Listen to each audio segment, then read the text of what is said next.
In this video, I'm going to show you how to activate Truist credit card. This is a step-by-step guide, so please follow along to get a better understanding. First things first, you'll need to have its official mobile app installed on your phone. If you haven't downloaded it yet, just head to your App Store or Google Play Store and install the official app. Once the app is installed, open it up and log into your account using its login credentials. However, if you have not yet registered for online banking, you need to sign up for a new one. Once you're logged into the app, head over to the main dashboard. You should see your new credit card listed under your accounts.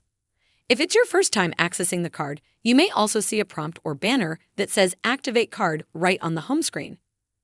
Tap on the card, then select the Activate option.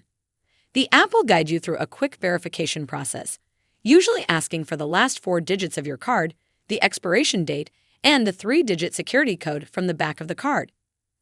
After submitting the required information, tap on the Activate option to complete its activation process.